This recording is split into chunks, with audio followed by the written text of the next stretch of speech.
Hey y'all, it's Dalanie. And it's Katie, and this is Classically Black Podcast, where we talk all things classical music and being black in the profession. with trap beats playing in the background. My sister.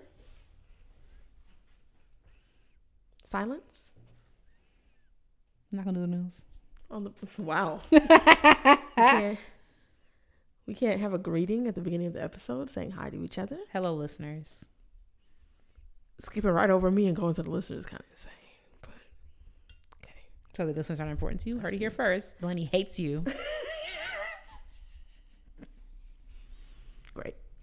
All right. Well, yeah, let's get into the news this week because I don't know what you. Now you flipping it on me kind of crazy. Now it's I don't know what you got going on. First and foremost, let's just do classically black news. Y'all heard this all last week, but we are doing our Patreon live stream on the 28th at 5:30. Yep. 5:30 Pacific. And if that is not right, it will be on Instagram. It's at 5:30 Pacific. I'm just gonna say it with my chest. I've looked at it so many times.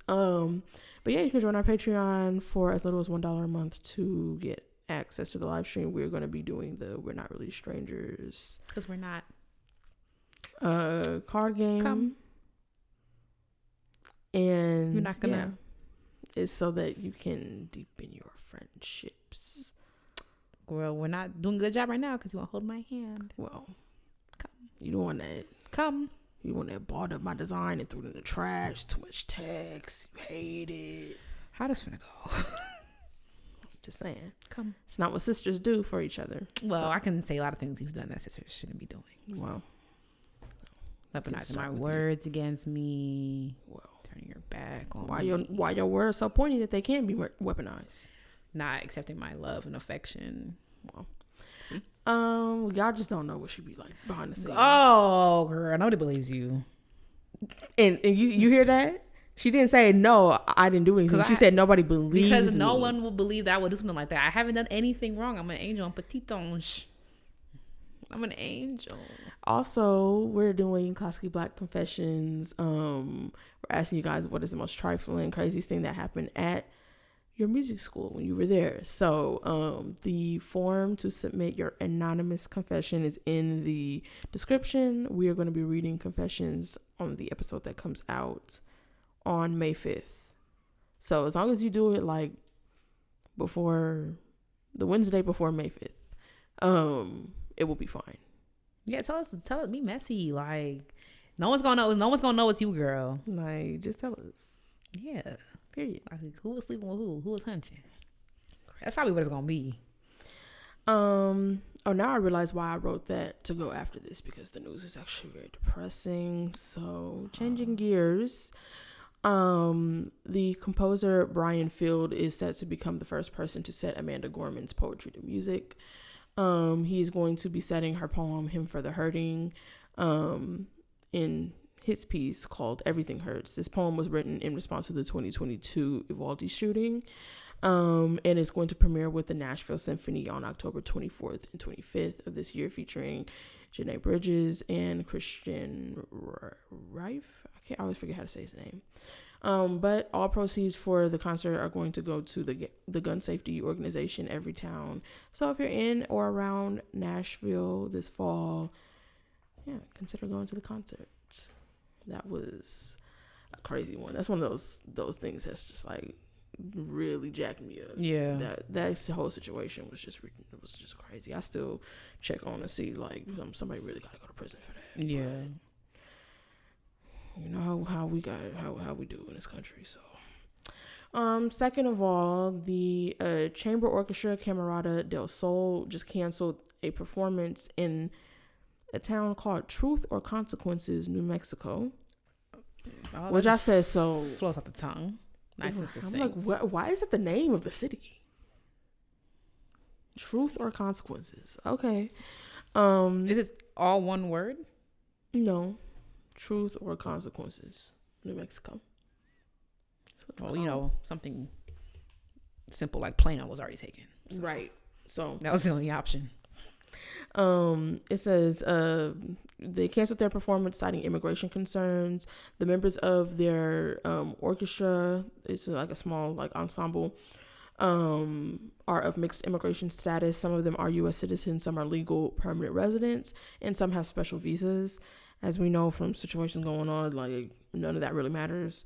You be American deported. Like it says, they're worried about there are some internal border control checkpoints in New Mexico. So they've also canceled concerts in Silver City and Socorro for the same reason. They also put out a statement that says, every concert that we have played has included musicians with different types of immigration status. We have had U.S. citizens, legal permanent residents, and people with special visas play with the ensemble. We cannot ask our musicians to travel through internal checkpoints at this point in time as we watch even legal permanent residents being mistreated at airports and kidnapped off the street. The president of the Sierra County Arts Council, John Johannick, put out a statement as well, because that's the county that the city is in. He says, a lot of our locals look forward to this. We aren't the victims here. We're collateral damage. The musicians, Camerata del Sol, are the real victims. It's a shame they have to put themselves through that. So it sucks because it seems like this part of New Mexico doesn't get a lot of classical music, and there are people that love classical music there, and now they cannot hear it because of the situation that we have going on. So that really sucks. Yeah. And now I'm realizing why when I wrote to put the classical black news after this, because it doesn't feel good to leave on this note. But the intermission has a lot to do with good news. Exactly. It's going to be tea. So, yeah, ready for the intermission? Yep. All right, y'all, time for the intermission. We got something different this week. We're here with Carlos Simon. Bye, bye, bye, bye. We're going to have a lot of fun. We're going to talk some serious stuff, and then, we're going to play some games. Right, do what we do. Okay. They're culture adjacent. No. Yeah, no, they're complete. They have everything to do with what we're going to be talking about. Oh, because sometimes the games be a little... You see what she puts me through. She comes up with the games. You want to be a victim so bad. No, girl, you ain't nobody's victim. But yeah, so we're games though. All right. We're on location at Walt Disney Concert Hall in Los Angeles, because you got a piece premiering called Good News Mass. So we're talking about that. We're gonna talk about some church stuff. We're gonna have a good time. But one thing I was curious about is like, why this piece? Why now? And like, obviously, like, I mean, I ain't no composer, but like, I assume you didn't write this piece like a couple weeks ago. And I feel like everything is very precarious right now. Like everything is always precedent times, you know what I'm saying? And why this piece now, Yeah. Well, let me first say, like, I've been working with y'all for a minute, like, especially during the pandemic. So like, I'm really happy that we can do this. I know this is not what y'all typically do, but I enjoy y'all energy, and particularly like during the pandemic, I was just looking for community, so and I found that through your podcast. So this is pretty cool to be with y'all today. So thank you. Thanks for talking to us. Yeah. But and that's one of the reasons why I wanted to write this piece, because during the pandemic is when I got the call for this work for the commission, and I think we were all kind of struggling, and I think for me, when I think of community, I think of church. It's where I feel the most safe. I love, particularly the older black women in the church who were just like always just like, how you doing, baby? Like, and just give you a hug, and choir rehearsals, and of course the pastor, all this stuff like I missed during the pandemic because we couldn't gather. But and so I thought about that as I was writing the piece, and how much church meant to me, and how I grew up in church, and every day was something. It was like doing something. You was at church every day of the week? Every single day. I was kind of complaining about the Wednesday night. No, baby, listen. She was talking about 2 days a week. I was 2 days a week, and I was like, oh, strict over here. No. I mean, my dad's a preacher, so we had to be there. Yeah. Doors open, first to come, last to leave, and so. But I thought about also my father. What he does every single Sunday is like he gives the good news, which is gospel. And I love gospel music. So the word gospel means good news. So I wanted to embed all this stuff, community, gospel music, and also the love of God. you know, which I'm a very spiritual person. You know, I believe in God, you know, unapologetically, and I wanted to put that into the music. And I think typically in this society, we kind of getting away from spirituality. You know, people say I'm religious, and I'm spiritual, not religious. But I think, you know, I'm in a place where I need to be more intentional about my spirituality and sharing that with others. You know. You said you like gospel music and stuff, and it's like obviously the lineup is like it's stacked. You know, I saw Kira shit. I said, oh, I'm finna have me a time. Right. And I just wanted to know more about like how did this come together? Like obviously you said you got a call about commissioning, but it's like Melina Matsoukas, who like I know from Insecure and her work with Beyonce, and it's like there's like a lot of people like behind this. Like how did that even come together outside of your commission? Well, I mean, it was basically a carte blanche commission. They said you have 30 minutes, do what you want. And I was like, okay, cool. This is what I want. I want a gospel choir. I want a choir that sings gospel music, or can do gospel music. I want soloists who are typically singing gospel music. And I want to work with a filmmaker. And they said, okay, cool.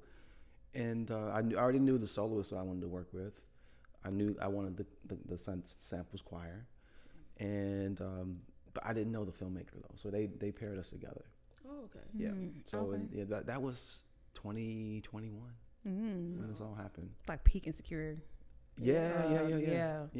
So I met with Melina over the pandemic over via Zoom, and she, you know, I told her about the project, and she was absolutely, you know, it's like this is something I want to do. Wait, you know Kiki?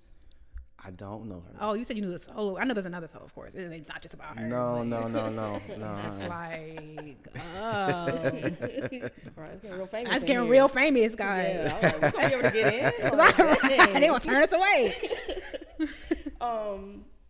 Yeah, we wanted to ask also about the visual component, because, you know, that's something that you don't see all the time in the concert hall. What were you sort of hoping to bring that would be different from just, you know, writing a mass without it? Yeah, I think this is with my larger view about music, particularly classical music. The way we consume music typically is with film. You know, think about film music. That's how I got into writing music, because I was enamored with like the score. Do you remember which film? Mostly Disney stuff, like Aladdin. But then I was like, I saw Star Wars, and I was like, okay, this is it. Playing Star Wars so stressful. Yeah. It sounds good though. It sounds good. But no, I was like, and that led me down the path of you know, composition in a lot of ways. But I think the future of music, particularly classical music, should involve film. Just because that's the way we consume music as a society now. Like even when I go to concerts now, and people will come up to me and said, I was visualizing this thing when I was listening to your piece of music, or Beethoven, you know. So we already do it, right? Yeah. So it's I think that's something that a lot of orchestras probably will end up doing in the future. And so I wanted to, you know, use film. The problem is, like, where do you put your attention? Is it with the orchestra, with the conductor, the soloist, or the film? You know, so there's a lot of competing things going on. But I think the way Melina does it with this project is like, you don't have to choose. You know, you can just kind of rock whatever you want to rock with. You know. Yeah. So you really think about it, like most people who don't listen to classical music, that's probably their closest like reference is film music. Yeah. You know, that's the one place that they would encounter classical music outside of the concert hall. Right. I remember I first started teaching, and I was the first day of class, and I played a piece by Schoenberg. See, and I asked, class. Yeah. That's crazy. And this was like, these were not music conservatory students. These were like regular, like econ, math, you know, regular folks, you know. And I said, so what did you hear? Like, what do you visualize when you meet? She said, Tom and Jerry. You know, or I got something like cartoon music, or, you know, I got Jaws, or like something bad is happening. And I was like, wait a minute, they're actually thinking about a film or something when they're actually, you know, listening to this music. Now, of course, Schoenberg didn't think about this stuff. Like I brought it up because I was talking about absolute music, and then how composers can write music just without intention of like meaning a program, right? So that's I mean that's a thing, but yeah. Anyway, going back to what you said about like bringing spirituality in this space. Just before we came here, we were in what is now Little Tokyo, but what was about 120 years ago the site of the Azusa Street revival, which is like the birth of Pentecostalism. Sure. And that was like crazy because I was like, you know what, I'm gonna get, I was a little gospel scholar for a minute there a couple years ago, and I was like, let me get my notebooks out because I felt like something's familiar about this, and I didn't realize how close it actually was to the hall. Literally a 5-minute drive away from here, Pentecostalism was born. So I wanted to talk about something that was really unique about that revival was that it was totally integrated. And so I wanted to talk to you about the significance of bringing something that is at the heart of Black culture, Black church culture, bringing your background here in a concert hall to people that would not necessarily come, across this. What does that mean to you? Sure. So I have 3 generations of preachers in my family. My father, grandfather, and great-grandfather. Great-grandfather started his church in 1927. Fun fact, his mentor was William Seymour, who was a part of the Azusa Street, revival. And my grandfather lived in North Carolina at the time, and then he moved to D.C. To start his church, which is a Pentecostal church. So it's funny that you brought that up because I'm like, wait a minute. And that's 1920, almost 100 years later, you know. But it's very much a part of who I am, the Black Pentecostal experience, and I can't get away from it. It's just everything is church, and I'm just grateful for it, honestly, because not too many people can say that they come from a lineage, particularly Black people, of one profession, and it's like I can trace that lineage for so far, like in this helping people, community leaders. So I kind of. My dad is like, so you gonna be a preacher now? Like, he always asks me, but I'm stuck with the music, Music minister? Huh? Music minister? That takes a different name. I suppose, yeah. I mean, telling your dad no into the mic, please. Minister Carlos Simon Jr. Nah, he was straight. He was slick though. He wanted me to be a preacher. He asked me to do the prayer or give like a little encouraging word to the young people. But I was like, yeah, I'm cool. I'm gonna stay over here on this organ. No, I feel that. Yeah, that's how I got out of a lot of stuff. Playing organ. Yeah. If I didn't want to mow the grass or clean the bathrooms, I gotta practice. I'm sorry. Yeah, you gotta bring your best to the Lord. That's what I would say. Bring your best to the Lord. Similar to Delanie's question, I'm curious. There has been, as a religious person, Delanie's religious as well, like there has been a shift obviously in culture. I noticed it particularly during the pandemic, but I was watching a video at the Baptist National Convention, or someone was giving a talk about how this has been happening for years, about people who are leaving the church, and I was even like reflecting, like I don't really know a lot of people who are religious in classical music, my peers, and when I went to school with, and when I played with, and I wanted to know, like, what does it feel like to bring a piece like this that is so squarely, about God? It's Easter weekend as well when this premieres.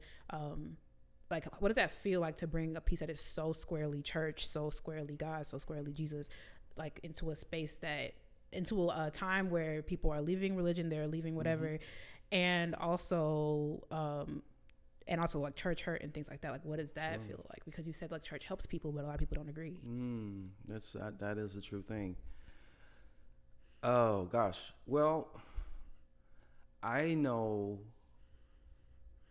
love, and I know love of God, and most people can identify with love in some way. even if you are atheist or agnostic. And I think for me that's the good news of like if you can find love in, you know, a spouse or love in your child. Love is sort of a universal thing, and God is love, right? And if you that's so I approached the piece with sort of trying to inject love into the music, and whether you believe in God as we know it, in Jesus, I believe that God will show up in the ways that are unexpected, and that's you can't put boundaries on God. That's what I've learned, and some people I hope will find some sense of peace in the music, and that's the greatest joy about being a composer, because I write the music, but at some point I had to release it into the world, and it lives its own life. And I'm grateful when I have these people come up to me and say, "Oh, I thought about this, and I felt this," and I didn't expect it, because it hits me first. I truly believe that the faucet has to get wet before anything else gets wet. So if I'm getting the goosebumps as I'm writing the music, I'm playing it or like writing it, then 9 times out of 10, someone else will get the goosebumps too. And what that looks like, I don't know. Yeah, so I don't know if that answers your question or not, but sure. I like to be loose with the expectations about how people receive it. Sure. So can you give us like a little like idea, like sneak peek, like people gonna be falling out when they hear this? I know I will. You gonna have ushers like bring a sheet? Yeah, you got sheets, like fans, like. Oh gosh. I'm gonna just speak for myself. I was in rehearsal today, and the soloist Zebulon Ellis was singing a song. The promises of God are yea and amen. That's the song that I wrote. And it's a scripture. It's a promise, and it's around belief. And I got kind of choked up because it's like, dang, how many things, in particular, especially this commission. This is a dream project for me, that I was thinking about when I first started composition. Like, I love the LA feel. I love, of course, Gustavo was like the man, and I was like, I want to work with him, and I want to bring all these things together. And I listened to the song, and it almost kind of like welling up, because that was a promise. Yeah. Oh, I love that. I hears you. He just goes a long way sometimes. Wait, you in the Masters a song called "The Promises of God"? Yeah, I wrote a song called "The Promises of God." Yeah. Okay. Yep. Yeah. Okay. I'm and it's like it's strings and like just like Zebulon, he's doing his things like singing in the rafters, but it's like it hit me. It hit me here. Yeah. I like that. Well, we ready for some games, for some shenanigans. Yeah. Okay. We can start light. Yeah. We'll start with. You want to start with my game? Yeah. Katie usually comes up with the games. I came up with a totally harmless game. My games are also harmless. Thank you. Well, depends on who you ask. So we want to do a little game of who does it better. We're going to do classical, gospel. Okay, we're going to give you a couple of musical concepts. Okay. And you can say, when you think about it, in the classical world versus the gospel world, which one do you prefer? That sort of thing. Okay. So first one is organ. Corey Henry. Which one? Oh, you zoomed in. Yeah, for real. Is it like, am I giving artists or like? No, classical or gospel. You like classical organ better? Okay. Well, gospel organ. Gospel. Yeah, I was like, that's an easy one. Yeah. We're gonna start off easy. I mean, classical organ cool to sound like Sesame Street. Who's that purple dude? That's Wait, I didn't mean That's that because I don't want to hear. I don't know nobody might names. I was joking. I was playing. No, there's few things period that are gonna be gospel organ. Like, yeah, come on. I don't know. Phantom of the Opera kind of hit though. It's it's kind of tea. Yeah. What? We so fickle.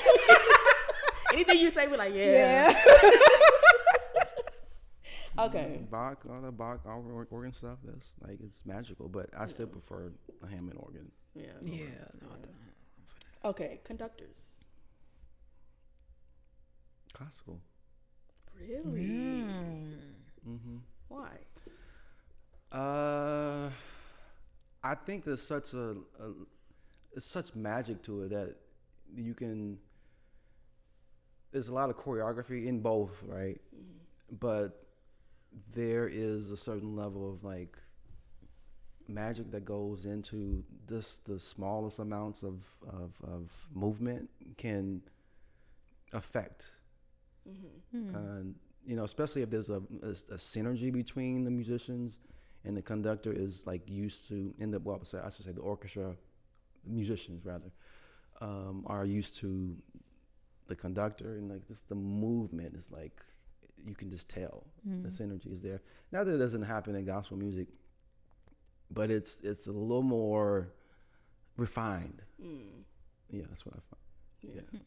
It's interesting because I used to think like, I used to sing in the choir. I can't sing for absolutely anything, but and I was like, I wonder how that was before I started playing classical music, and I was like, I really wonder how that had affected the way I interpreted conductor. Yeah, because it's just so completely different. Because I'm like, I do feel like if you followed a gospel choir conductor, you could follow. Oh, you can follow anything. You can follow anything. You can follow anything, but not vice versa. No. If you never sang choir, whatever, sure. and you said one of these music, one of them in a gospel choir, they would not know what's going on. They would because they're musicians, but like, you know what I mean? Yeah, no, 100%. Yeah. They will be irritated. So with this piece, Gustavo was obviously conducting, but the choir master, Jason White, legendary in his own right. He's worked with Judas McAllister, Kurt Carr, all those albums like he produced like from here, and he's the director of the Samples Choir, and so he's on stage sort of cueing the and like actually directing them at the same time as Gustavo. So, I mean, it's like that type of relationship existing on the same stage, right? Like, where does that happen? Well, let him know you chose Gustavo over him. Yeah. I'm just kidding. You can get me in trouble. Okay. Next we have donations. So who in your experience as a patron for classical music versus offering at church? I like both, but honestly, the best feeling in the world is to get them holy handshakes. Mother come up with you with $20 and then put it in your hand. There you go, baby. You did so good today. I just want to put something in your hand. That's way better than any money that you can get from others, any genre. But it comes with the intention of it, like the encouragement of like keep going, keep doing the thing. Even if it's just chicken dinner is like the best too. We're not gonna pay you, but we gonna feed you. And I've done a lot of gigs like that. Just say we got some chicken back there. Church punch, 7-Up cake. Okay. This is good though. I like this. This is cool. Yeah. This is good. Gospel or classical polyphony? Ooh. Yeah. Classical. And before you answer, think of that song Revelation 19:1. That song is This one was the hardest one for me.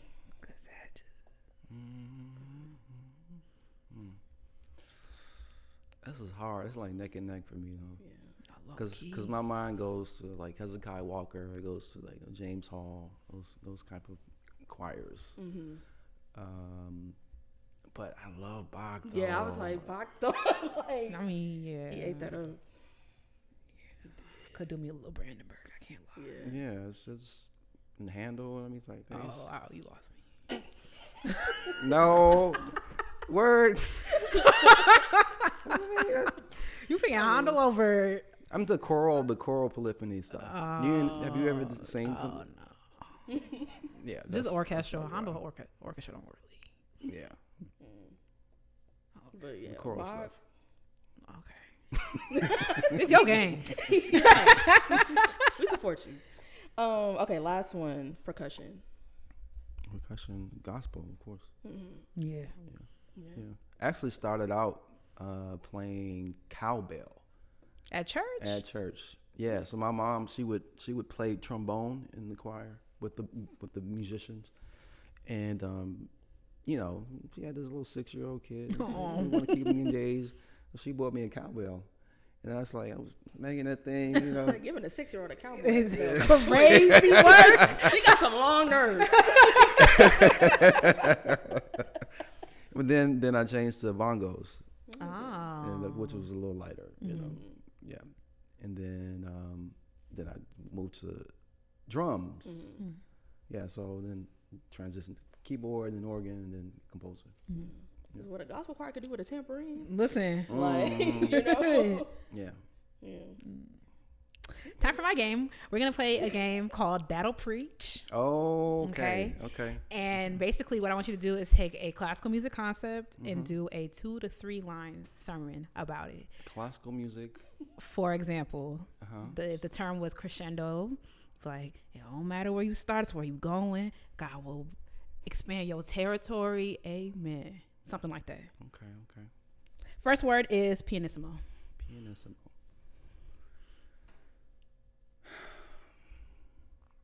We need some organ music. I'm gonna put it in. Yeah. There was Moses.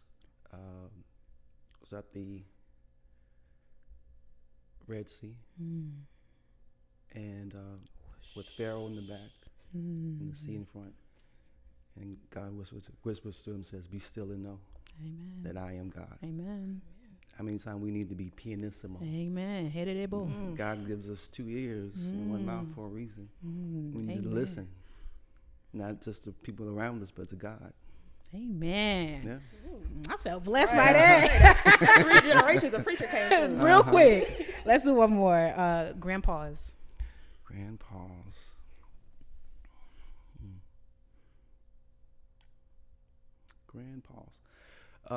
Jesus said, "Come unto me, all are heavy laden and burdened, for I will give you rest." Yeah, we too often we working, we do all this thing, busy here and doing that, but we are just like getting tired. And we wonder why we're getting tired, but we need to find rest. Amen. And rest in God, but also you need to sit down somewhere and take a vacation. You know, it's okay. The Sabbath. The Sabbath. Amen. And you put the Sabbath in the Bible for a reason. It's built in. You got to rest. Yeah. So the grand pause within the week. Amen. There you go. Amen. I like a reverse Sabbath, like 6 days off, 1 day off. But you know, I felt blessed.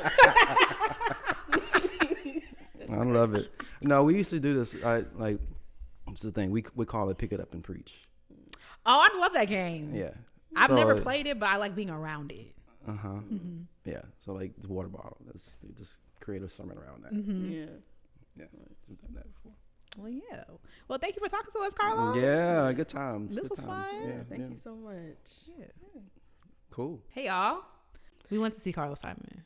Yeah, we went to see because we just talked about it in the intermission, but the topic of the episode is now we are back from the concert, because the intermission was a couple days before the concert. So this episode is extremely fragmented. Yes. I just realized that they have no idea.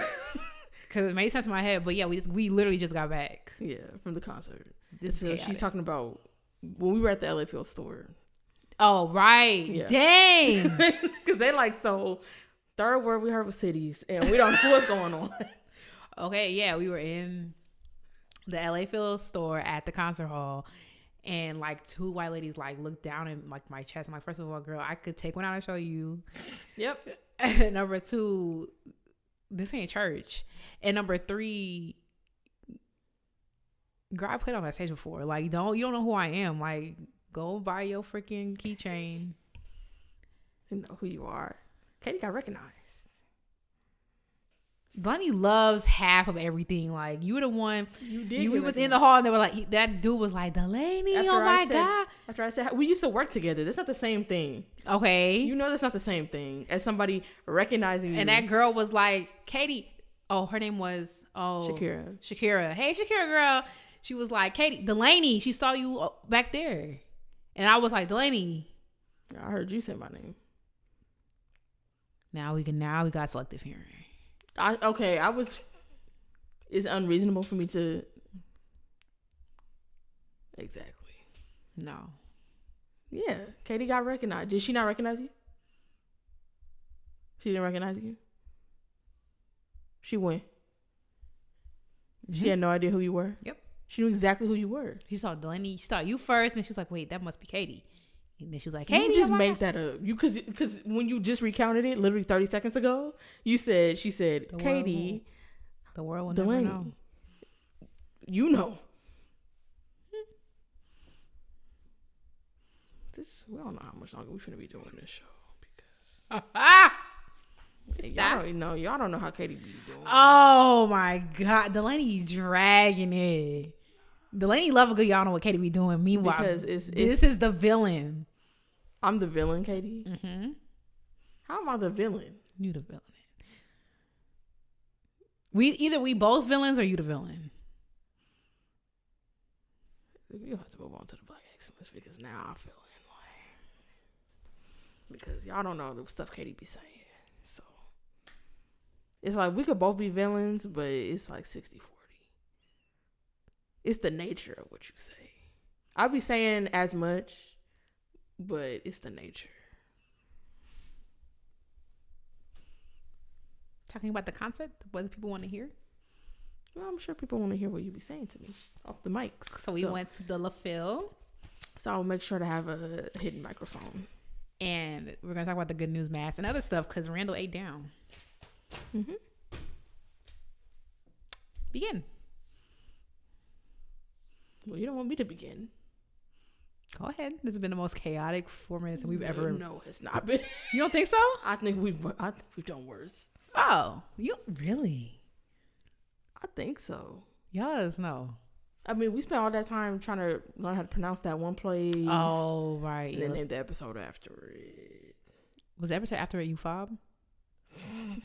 See, there's no limits to ridiculousness. So, anyway, so the program was it Bernstein, Divertimento, and then also Randall Goodsby played Florence Price Violin Concerto at number 2, and he did at Encore, did Louisiana Blues Strut by Coleridge Taylor Perkinson, and then the premiere the premiere was yesterday, but this is the premiere programming of Good News Mass. It was tea. Yeah, it was good. Randall was great. Randall was so good. Like I was like, he makes everything look so easy.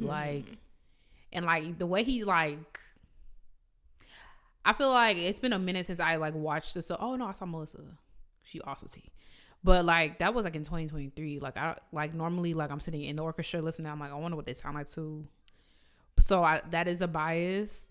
But you could hear everything he does. It was just so and obviously an orchestra rehearses and stuff like that. But still I was like, okay, Randall. Everything was just so buttery and smooth. Because I have to double check if maybe he's done. But I remember seeing on his Instagram, he said he was doing an artist at Promenade at Juilliard. I'm like, what they teaching you? They ain't teaching him nothing. I was like, you the teacher for the artist He's diplomas. teaching? That gotta be it. Because what they teaching you? What else did I learn? You sure he's still doing that? That was in his bio. I don't know if he graduated already or what. Maybe he Eddie Murphy. He didn't audition for it. They just asked him to come. Right, just to draw other people in. Yeah, Eddie Murphy said that he hasn't taken an audition since SNL when he was 18. Yeah. So maybe that's what they're doing with Randall. Gotta be, because well, from where I was sitting, they wanted nothing to teach. So yeah, shout out to Randall. We saw him. We even know he listens to this chaotic show. Right. I was like, oh, okay. Fame recognizing us. Mm-hmm. Right. Well, why are you listening to us? Something with Joe, right. Why? I didn't see the poster. I saw a picture of it, the poster for this concert, because they be doing posters and stuff with the design. It was tea.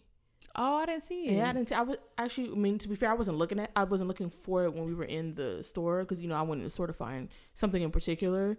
So I didn't have my eye out for it. I should have looked, because I'm like, oh, that would have been tea to put on the wall. I would have bought one. Yeah. I almost bought that Samara Joy album, and I'm like, what am I doing? Actually, we're going to be there next week. Or the week after next. Oh, for real? She probably sold out. You know what? Them tickets are high. I should have saw her in Memphis. Oh, no, I said we're going to be there. We are? Oh. For that one thing. The store going to be open during that? I think so. We'll check the hours. Cause I would get a poster. Yeah, and they usually have extras and stuff. So I would get one for that. Yeah. Dang. Well, yeah. I feel like that's the same one Melissa played. I recognized it when we played it. I like the little Bernstein too. Yeah, it was cute. I never heard that piece before. I didn't even know he wrote that. Me neither. There was an oboe part in that piece that I'm like, this is from something. Like it quoted something, and I cannot remember. I can't remember what piece it's from. Another Bernstein piece? Oh, it might have been Beethoven. It might have been Beethoven. I'm gonna listen to it again. I might not. Who knows? I mean, short.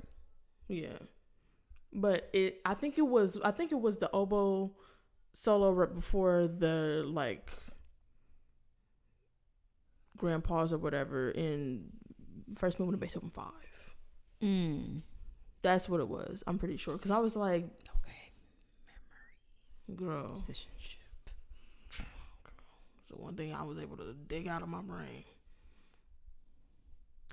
Anyway, wow, it's getting hostile. And then on to the mass. I had a good time. What did you think about it? Yeah, I also had a good time. I'm trying to remember. I wish I had their pictures, and I feel like I know which one is which of the singers. But I just want to. Yeah, I'm right. Okay. Yeah, Zebulon Ellis was amazing. He was ridiculous. Like that high. I was like, what are we doing? Like the top of the top of his register, like whatever what's it called, a tessitura. I don't know what the y'all vocal girls are talking about, but like the top of it, like it was just like, dang, you are insane. And that's why I'm just like, when we talking best singers, like just gospel singers are just in a league of their own. I feel like it's just not the same because a lot of y'all do not sound like that live. Yeah, not even close. Not even close. And to be like, he was like flawless. Yeah, like, man. And what did you think about what was his name? Simone. Yeah, no. The Simone was the Mark Pamudi. Yeah, Mark the spoken word. Spoken word. He was really good. Like, it was like one thing I noted. Like there was like towards the end, I was like, "Are you rapping?" Like the way he like delivered it, I was like, "Oh no, this is T." Like, and the way he came out, like I was just about to say the way he walked on stage, like he was already in character. Yeah, like no, that was like he was, and the audience was like into it. Yeah, like there was somebody standing up. Oh, at the end, yeah, he was standing up.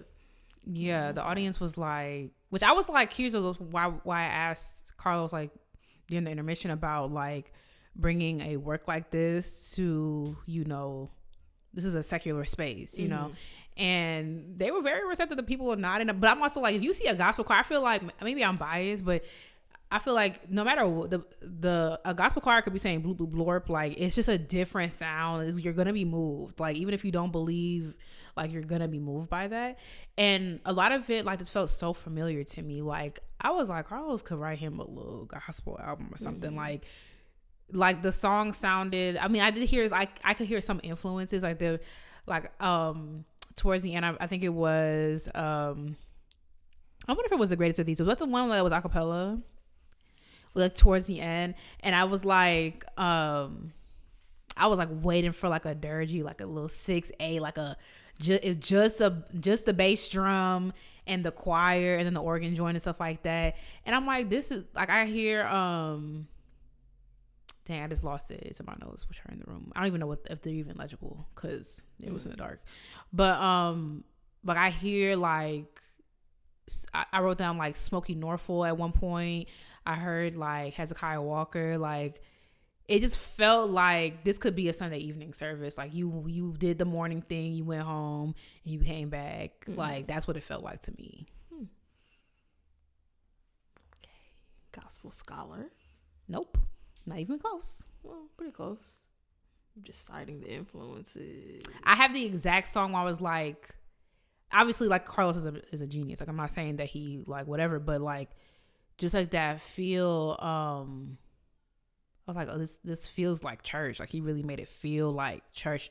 And there's certain things like the Hammond organ, like the tambourine came in the last song, and like God is Love, and I was like, oh, like this is like indistinguishable for me. Yeah, I feel like that once Zebulon Ellis did his first solo, and then of course the choir as well. But those are the moments where I'm like, okay, yeah, now it feels like church. Because I was like, the orchestra, y'all just there for decoration. They like, really are. We here for the like, but like the brass plates were I was about to say. eating it up. I was like, it really sound like that during the burn. But that trombone player and the freaking the trumpet player, like I was like, say, Carlos loved him so that, because I was like, oh, that reminds me of Amen. Yeah. I'm like, it sounds like Carlos, like it sounds like his stuff. I was like, dang, the brass section was eating. Yeah. But one thing I did note was that like Carlos put something for everybody. So if you were orchestra girly and you're really listening to the orchestra, it's not just like whole notes. They're not just doing that. Like they, like when I took a break from like, you know, getting my life from the choir, like I shifted my ears and I was like, oh, like the cellos are doing all this. Like it's a really nice moment. I forgot which movement are these movements, where like the cellos had like this really intricate like running line thing within the bass. I was like, there's something for everybody. If you were an orchestra girl, like you could, it was like really thoughtful in how it was orchestrated. But I'm like, you really could just live where you wanted to live in that piece. Like also with like when I was listening to it, I was kind of wondering what parts Kiera would be on. Oh, that's right, because Kiera Clark Sheard was not there. That was a huge bummer for me. Like, I love me some Kiki. I really do. I was so looking forward to it. I'm like, what happened? Yeah, I'm like, what? Because this book is not the whole season, right? Or is it? Oh, April. So that means when this was printed, she was still on. She was still, because she's in this, but not in the insert. Yeah. What happened, girl? Let's speculate. What do you think happened? Huh? Tell us in the comments. No, tag her. Ask her. Yeah, I'm like, dang, I was wondering, like, but I mean, Zebulon. Oh no, it kind of did. Yeah. Like, oh, Kiera. Yeah, that's what it is. That's what it is. Like, I'm just glad, like it was great, regardless. Like, it was amazing. The only thing I'm curious about now, because a lot of it was like improvised. That's another thing. Like when it really like towards the, it felt like church almost immediately for me, especially like with Mark and like how he was delivering the spoken word. But like, you know how like when you're doing like a special selection or whatever, and it's like they're doing the vamp at the end of the song, and so the soloist is improvising, just saying stuff like whatever. I just want to see what Kiki would do with that, because she's such a worshiper. Like she'll just go there. I'm like, I want to see like what does the score look like? Are there vamps in there or whatever? Because I don't know. Like they ended the song on time, because my church mind was like, this could go on for like a little 5 more minutes, and it ended every time. It just ended after like 2 or 3 repeats. I'm just like, how many times do y'all have to do this with Kiki up there? Because she would just she would take. I've seen her just like do. There was I watched a clip of her at her dad's church in Detroit, and she was just doing opening prayer, and it just went there. She's just very, she just really has that gift. And I was like, what would you do in these people's concert hall? Like, that's the only thing. But it was, I mean, it was still like a treat to hear Zebulon. Like I will go be in his business. Yeah, like for real. I'm like, where they find him at? Yeah, like I will. I mean, not even to overshadow like Samant. Like he was amazing as well, but like, yeah, for me, your business real bad. Especially his second one, Samoa's second one. His first one, it's not that I didn't like whatever. It was because he was a singer, but it didn't like. I heard more gospel in the second song that he did. You know, Because first of all, as soon as everyone walked out of there, I was like, I already know he finna. Yeah, because that little purple situation he had. Like, I said, "Oh, we're not playing around." Certain, je ne sais quoi. Like, and there's just something in the voice that's like, I know what you can do. Mm-hmm.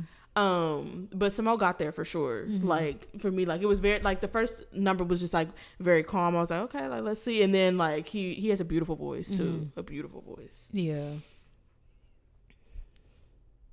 And the visuals, opening visuals was tea. I was like. Mm-hmm.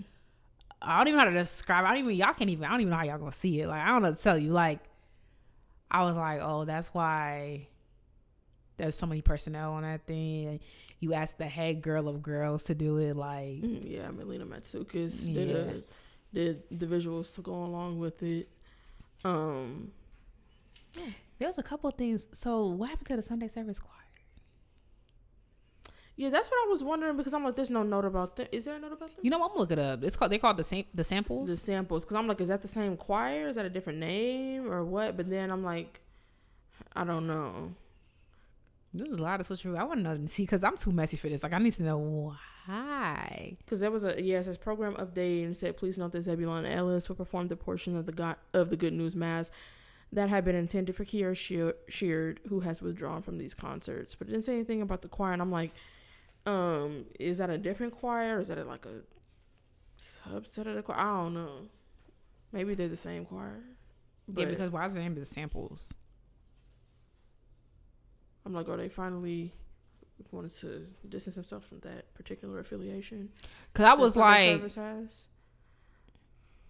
Okay, when I do Jason White, and the first thing that comes up is Kanye. Oh, okay. So it's probably the same. The feeling of dread that pulsed through my body when I turned. Jason White is a veteran choral director who leads the samples. The gospel group known for its work with. Okay, the samples like work with Sunday service sometimes. I see. That's the impression I have. The way dread pulsed through my body when I turned to Dalanie before the concert started, and I said, "You think Kanye finna be here?" He's not in his right mind enough to be there. Because the last time I saw him, he was in that black KKK get up. So I wonder any number of antics is the reason why. Because when we got the press release, it was Sunday Service Choir. I got a letter from somebody and it was Sunday Service Choir. Oh. It wasn't the press release from the LA Field, which... Oh, did we cut that out? Should we cut that out? I don't think so. Because there's so many different, like... press individuals and stuff like you're gonna get it from different sources and stuff like that. I don't remember. I don't even think we're on LA Phil's press list. No. Fix that. But we'll see because after what we heard but yeah. And I was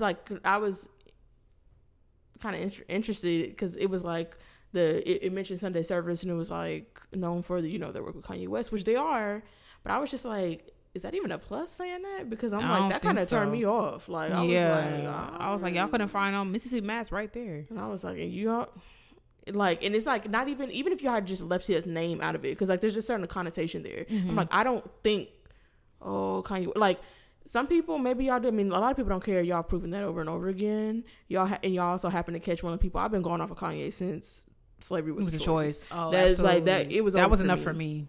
But it's like he's the antics is getting to the point where when I see his name, I'm not thinking music. I'm thinking him talking about how Hitler was so great, him in the KKK outfit, him talking about people's kids, him doing all this crazy stuff. Like, that's really what it's coming to. So I'm just like, but my mind and my bubble is not the world. So maybe for most people that is a plus. But I'm like, I would have left that out. Yeah, real bad. Whoa, but. Anyway, the choir was tea though. The visuals were tea. The visuals were like,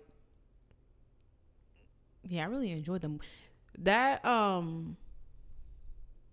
did it feel like a mass to you?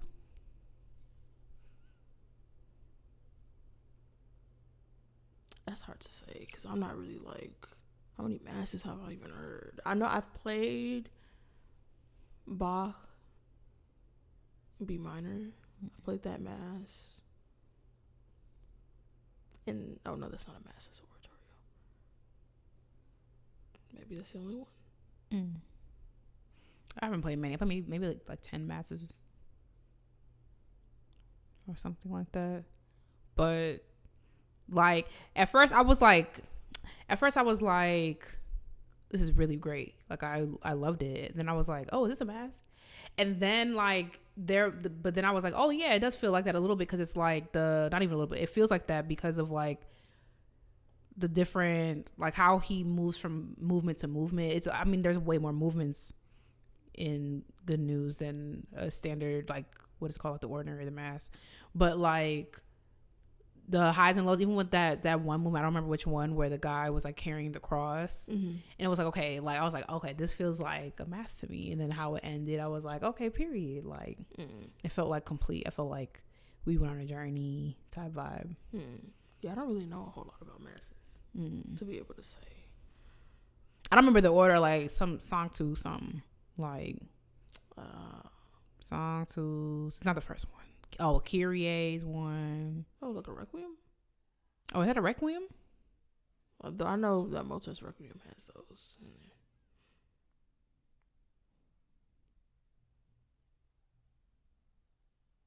there. Dang. Oh, you know what? I combined those. So how many masses? Maybe I've played 5 masses. Because I'm like, I don't really need it. It's getting to the point. If you a mass specialist, rest. Not a mass specialist. So I doubt it. Whose mass did I play? I definitely played one like Easter, like the weekend before Easter weekend undergrad. It was maybe Bach. Because I remember there was a year what we had to do at Eastman where we did both the mass in B minor and the Christmas oratorio Bach. And I was like, oh my God, because I hate working with the choir. It's just so like, because then it's like the choir dude is conducting, and the choir, like they just, I'm not a choir girly, so like, please, but like it just seems like they need a lot more hand holding than an orchestra. One more time, the last part. So they need it always seems like they need a lot more hand holding than an orchestra, like a traditional chorus, not like a gospel choir. But like when I've been in an orchestra working with a choir, it's like y'all need everything. Y'all need the conductor to come up and hold your face and say, okay, on the count of, I'm gonna count down from 50. And when we that's crazy. And when I get to 1, then we're gonna count up, and then that's when you start. And I'm gonna move your lips in the shape of the note you're supposed to be saying to help you out. Like it just be no, for real. Like I will say, it's always one thing that I'll say about like playing with MSO is like it's always better when like the director, the conductor, like knows vocal stuff. I will say that because rehearsals with Bob weren't that bad with the choir stuff because he has a choral background. I will say that because the worst, I remember, this hasn't happened in a while, but the worst is when the orchestra director and the choral director get to tussling, because like we speak 2 different languages, and to be fair to the choir, you come in there, and the orchestra, they just expect you to do what they be doing, you know. And I think that's also what was nice was the Good News Mass had 2 conductors. Like they had their conductor up there, and they had Dudamel, because you supposed to, like, also it'll just slow everything down, honestly. Like you got to follow Dudamel. Like you're not used to anything what he be doing, you know. Well, that, because that's even more different. Y'all was working with a gospel choir. You have to have 2 conductors. Yeah, because the orchestra you can't follow him, and they can't follow you. Like welcome is a type of mass. Okay, I was gonna say they have to be connected. Ooh, I was like, ain't no way. Well, in that case, I played more masses then. Okay. Because I was like, I felt like they were connected, but then I'm like, well, I don't know, but like, I don't know, because I've definitely played Brahms Requiem as well, and of course Mozart's. Yeah. Okay. What was I gonna say? Yeah, but at Eastman, the choral conductor just conducted everything. If we did with chorus. Oh, what's his name? Scatterday? No. Weinhardt, I think. or Weiner, something like that. But yeah, and I just mean like even with him, like it wasn't even a matter of them following an orchestral conductor. It was a matter of them following him. And I'm like, so okay, follow. I can't say that. Y'all can't follow the person that y'all in you rehearsing every day, and I don't know what to tell you. Like, but also I feel like I don't know. Maybe the choir girls can tell us, but like I feel like at ISU there was more of a choir culture because like my ISU was my undergrad because like a lot of the choral people were like they were freaking biology majors, but they sang in high school, whatever, and then mixed in was the choral majors. Oh, piss me off. And obviously, like, I don't remember, this was a decade ago, so I could be, but, like, obviously there were, like, major only stuff, but when you need 200 bodies, like, it works. Where was I going with that? What did you say right before that? Oh, God. What did you say right before? I was talking about how the choir conductor, he was the one that conducted for the orchestra. Oh, we were talking about if you can't follow the person that's you in rehearsals with every day, then I don't know what to tell you.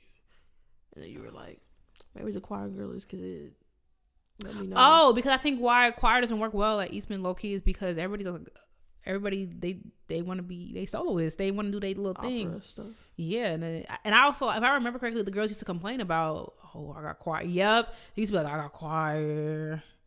Yeah, so maybe that's why it was kind of half-assed because it was kind of like a burden to do choir. You trying to work on your little solo stuff versus like at ISU, it was kind of like there's a good number of people who choir was their little jam, like.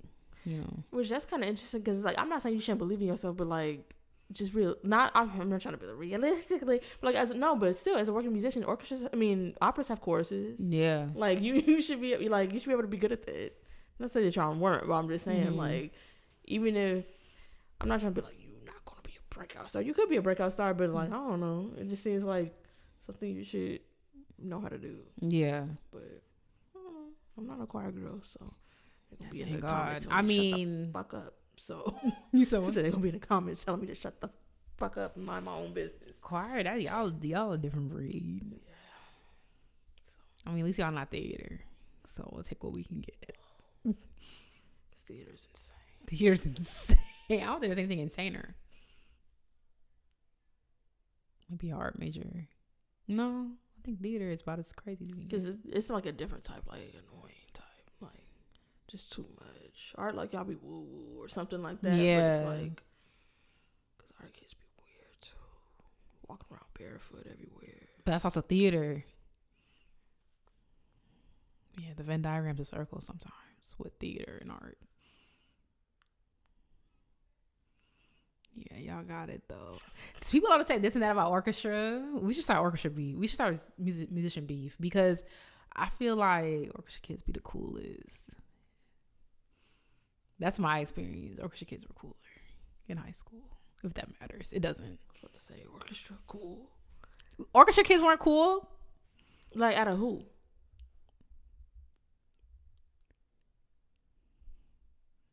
I went to art school, so everybody had a thing. I would say maybe the dancers or... Oh, we didn't have dancers. I went to public school. You had everything else. I mean, there were dancers, but you wasn't like girls wasn't walking around with ballet shoes type dance. Like, I just mean because I also went to public school, but I went to public art school, so it's like everybody had their stuff. Oh, I guess the only thing worse in theater is musical theater.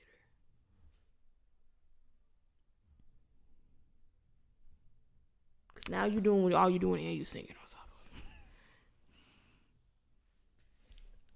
Yeah, I feel like wait, who's more annoying, musical theater or theater? I think musical theater. Yeah, because also I don't like people just breaking out into song because it just screams. Look at me, and I'm just like, why are you having main character energy? I think theater kids are cool. They can be. Theater kids in my high school are cool. So how you feel? I'm struggling because I'm just like I'm trying to think of like. I'm trying to remember my experience. So we just did a whole 180. Okay, wait. What are we talking about? Let me recalibrate, because now I'm conflicted. Like, okay, let's do it in terms of college, because I feel like my high school was so like mixy. Like, it was cheerleaders and band, like type thing, you know. I feel like, I don't know. It's just so many different like brands of artists. I think the film people would be the coolest. Oh yeah, film people are the coolest. Yeah, film people are definitely the coolest. Yeah. So there we go. Okay, settled. But then orchestra. When I think about it as an adult, who is the least annoying to hang out with? I feel like even film people are still cooler. Yeah. Like as an adult. And kind of most normal. They just real normal. It's just like they just talking about their scripts and they just like they can probably be kind of artsy, but like it also depends on the type of film. That's what I was gonna say. It just depends on the type of art too. Because I was like, I would put visual artists up there, but certain types of visual artists are super weird. Mm-hmm. They can be super weird, but they can also be cool. It really just depends. Orchestra, I feel like you rarely get super weird. You range from normal to square. Sure. Yeah. Like it's not gonna be like off-putting weird. Like I don't want to know weirdo or any stage of orchestra. You weird in orchestra? Because in high school it was my mama make me do this. In college it was like my mama made me do it. Now I don't know how to do anything else. And then in Eastman, I don't know how to know what niggas at Eastman. We was all cool. And then MSO is like, we had that one person that had a couple drinks and they was acting weird. I was there? We was just talking about it. Oh. Had some liquid courage and was acting crazy. Girl, I don't know. Everybody weird. There it is. It's settled. You know what's not weird? It's Good News Mass. If it's playing in your city, nice segue. Go check it out.